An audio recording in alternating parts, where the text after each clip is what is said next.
Striking an electrode just like a match. Easier said than done, but in this video I'm going to try and break that down for y'all so that whether you're working with the 7018, 6010 electrode, it'll be much easier to understand. So when you strike a match, you have to fight through that smoke, that smog, and then you get a flame. We see a lot of welders strike up or a lot of welding videos and they're just welding, already got the arc going and everything. But how do you get to that point? How do you get to the puddle, maintain the puddle continuously? So when you strike a match, you have to fight through that smoke, that smog, just like a 7018 in this example. As soon as you make metal to metal contact, you establish an arc, you still have to fight through that smoke, that smog. And just like a match, it clears up. When you strike a match, you fight through that smog, and then you clear it up, and then you can light up whatever you're gonna light up. Same thing with the 7018. Once you clear through that smog, it clears up. Now you can bring it down closer to that metal with that 1/8 arc length, establish your puddle, and that's whenever you make your puddle the width, the size that you need it to be in whatever position you're working on. And after that, you just simply feed that electrode into the front of that puddle. A flick of the wrist, that's all you need. Flick the electrode, making metal to metal contact, just like this. Lift it up about 1/8 of an inch or so. Let that electrode fully inflame and bring it down. How I hold my electrode is like this here. A lot of people make the mistake of putting force against force. You just want to hold, since I'm a right-hander, I use my left hand just to simply guide my right hand. Without the gloves here, this is how I hold my electrode.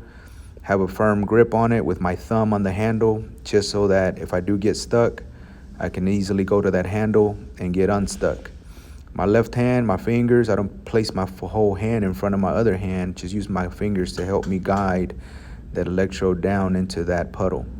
If you have not enough or too much angle, you're not going nowhere. Just like this here, you're gonna stay in the same spot. Too much angle is gonna be way too fast. As you're trying to find that angle, you're also trying to find your line of sight. You have to be able to see where you're going and what you're doing.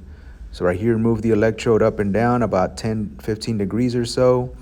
You don't want the electrode to be in your way like this of your line of sight. You can't see where you're going. You have to be able to see that line, the edge of that previous weld, to continuously push that electrode right on the edge of that weld, which we call a toe or an edge of that weld. If you get stuck, pull, twist. That's the technique that I use. And again, I keep that right thumb on that handle just in case I am welding, get stuck, and that twist pull doesn't work. I go to that handle, squeeze, and get off my electrode. You never want to break it off like this. Once you do break it off, let your electrode stand for a few seconds, let it cool down. It's still usable, so just knock off that flux. Restrike it back up, let it fully inflame, and bring that electrode closer to the metal, establish a puddle. After that, you just simply bring in the electrode right into that puddle. Right here, I flicked off the 7018, a technique that I used or I learned from an old school welder. As soon as you're done with your weld and you still have some electrode left, you want to flick it so that the flux doesn't build up in front. You can just rub it off, expose that metal, easier to start up. Next, this is a restart or a tie-in. Just doing a capital G or a number 6 inside of the previous puddle.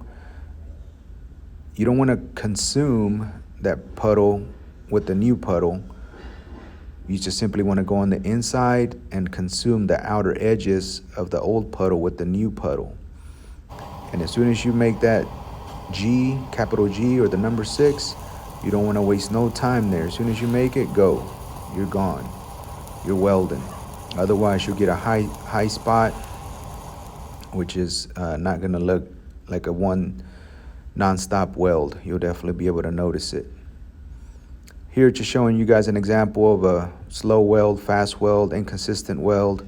But that's another video. More videos to come. Please follow me on social media. Let It Shine Welding. Facebook, Instagram, TikTok, YouTube. Hope this video helped you guys out.